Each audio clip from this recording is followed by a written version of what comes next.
ഇന്ന് നമ്മുടെ സ്വാതന്ത്ര്യ ദിനമാണ്. എല്ലാത്തിനും നമുക്ക് സ്വാതന്ത്ര്യം കിട്ടിയ ദിനം.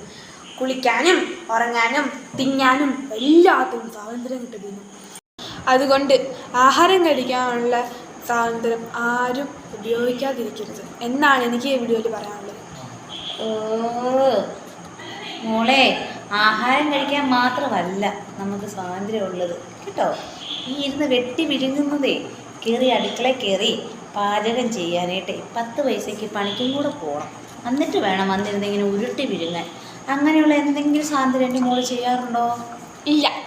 അയ്യോ, എങ്കിൽ പിന്നെ കൂടുതൽ കഥാപ്രസംഗം അടിക്കാൻ നിൽക്കരുത് കേട്ടോ. അതൊക്കെ പോട്ടെ, ഈ ആഹാരം ഇരുന്നേ വെട്ടി വിഴുങ്ങുന്നതിന് മുന്നേ നമുക്ക് പല്ല് തേക്കാനും കുളിക്കാനും ഒക്കെ സ്വാതന്ത്ര്യമുണ്ട്. അതിലേതേലും സ്വാതന്ത്ര്യം എൻ്റെ കുഞ്ഞുമൂള് ചെയ്തായിരുന്നോ? ഇല്ല. പിന്നെ കൂടുതൽ കഥാപ്രസംഗം അടിക്കാതെ വല്ലതും വെട്ടി വിഴുങ്ങിട്ട് എഴുന്നേറ്റ് പൊക്കോണം. കേട്ടല്ല പറഞ്ഞത്? വയറ് നിറയെ തിന്നുകയും ചെയ്യണം. എന്നിട്ട് അവളുടെ ഒരു സ്വാതന്ത്ര്യം വേഗം വാരി തിന്നിട്ട് എഴുന്നേറ്റ് പൊടി. പോകുന്നതാണോ? ആ പാത്രം അങ്ങോട്ട് കഴുകി വെച്ചിട്ടുണ്ടല്ലോ, അവിടെ കുറച്ച് തുണിയും കിടപ്പുണ്ട്, അതും കൂടെ പോയി ഇറക്കിയിട്.